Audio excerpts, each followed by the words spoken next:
UP में निवेश लाना हो या माफिया का एनकाउंटर करवाना हो, हर फैसले से पहले योगी लेते हैं इनकी सलाह। न वो आईपीएस है, न उत्तर प्रदेश के डीजीपी रहे, पर चित्रकूट से प्रयागराज तक का प्लान उनके कहने पर ही बना। उधर गैंग्स ऑफ प्रयागराज की खुली कुंडली, इधर सीएम योगी ने बुलाकर दिया तोहफा। ये है असली ताकत। वो सीएम योगी के आंख और कान दोनों हैं। जो दिखता है वो नहीं बताते, बल्कि जो होने वाला है उसका सटीक विश्लेषण बताते। दिल्ली से लेकर कश्मीर तक क्या चल रहा है, उसकी हर बात योगी तक पहुंचाते।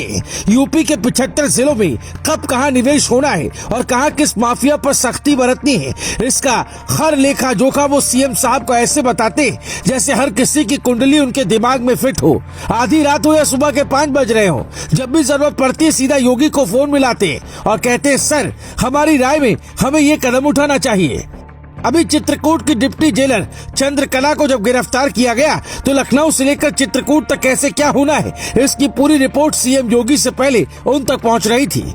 यहाँ तक कि प्रयागराज कांड के बाद हर एक्शन का खाका भी उन्होंने खींचा। वो अलग बात है कि पुलिस अपने हिसाब से चीजों को हैंडल करती है, पर उनका दबदबा इतना है कि मिनटों में बड़े बड़े फैसले पलट जाते हैं। अब आप भी सोच रहे होंगे कि इतना पावरफुल शख्स आखिर कौन है जिस पर सीएम योगी भी आंख बंद कर भरोसा करते हैं। तो उनका नाम है अवनीश अवस्थी, जो एक आईएएस ऑफिसर रहे हैं, जिनके रिटायर होते ही स्वास्थ्य विभाग का जिम्मा अमित मोहन प्रसाद को मिला तो मंत्री ब्रजेश पाठक से ही उनकी लड़ाई हो गई। बाद में योगी के बीच में आने पर मामला सुलझा, पर अवनीश अवस्थी और योगी की जोड़ी इतनी शानदार है कि जब योगी सीएम भी नहीं बने थे तभी से ये योगी के करीबी हो गए थे। आईआईटी कानपुर से पढ़े अवनीश अवस्थी जब गोरखपुर के डीएम थे तभी सीएम योगी का अंदाज उन्हें पसंद आ गया था। गोरखपुर के अलावा अवनीश अवस्थी ललितपुर, आजमगढ़, बदायूं, फैजाबाद, वाराणसी और मेरठ के डीएम भी रहे। पर योगी जब 2017 में सीएम बने तो अवनीश अवस्थी केंद्रीय मंत्रालय में थे, जहां से रिलीव कर इन्हें यूपी बुलाया गया। यूपी आते ही योगी ने इन्हें कई विभागों का जिम्मा दिया, अपना प्रधान सचिव बनाया और फिर सलाहकार बना लिया। यूपी इन्वेस्टर्स समिट से लेकर बुंदेलखंड एक्सप्रेसवे और पूर्वांचल एक्सप्रेसवे तक का काम इन्होंने अपनी देखरेख में करवाया और अगस्त 2022 में जब रिटायर हुए तो सीएम योगी ने इन्हें सलाहकार बना लिया।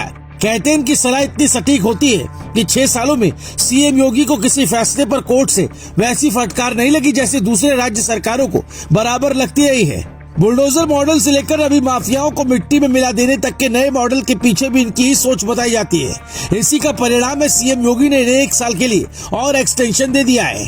मतलब 29 फरवरी 2024 तक अब अवनीश अवस्थी सीएम योगी के प्रशासनिक सलाहकार बने रहेंगे। अपर मुख्य सचिव नियुक्ति एवं कार्मिक डॉक्टर देवेश चतुर्वेदी ने बाकायदा इसका आदेश जारी किया।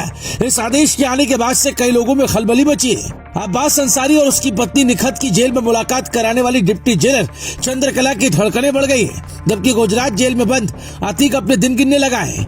अलग अलग जिलों में छिपे माफिया ये सोच रहे हैं पता नहीं अब क्या होगा, क्योंकि योगी ने तो ये कह दिया है माफिया को मिट्टी में मिला दूंगा, पर कुछ माफिया अभी भी खुलेआम घूम रहे हैं, जिन्हें ना तो बुलडोजर से डर लग रहा है ना सीएम योगी के तेवर से। ऐसे में उन्हें असल सजा देने का प्लान हो सकता है सलाहकार साहब ही मनाए, जिसके बाद यूपी में हमेशा हमेशा के लिए शांति आ जाएगी और निवेश के दरवाजे तो ऐसे खुलेंगे कि उत्तर प्रदेश को दिन दोगुनी रात चौगुनी तरक्की करने से कोई ताकत नहीं रोक पाएगी। ऐसे तेज तर्रार नीति निर्माताओं के लिए आपको भी कमेंट में 2 शब्द जरूर लिखने चाहिए और स्टोरी उन लोगों तक जरूर पहुंचानी चाहिए जो ये समझ नहीं पा रहे हैं कि सीएम योगी की ऐसी सटीक नीतियां बना कौन रहा है। मेरी रिपोर्ट, ग्लोबल भारत टीवी।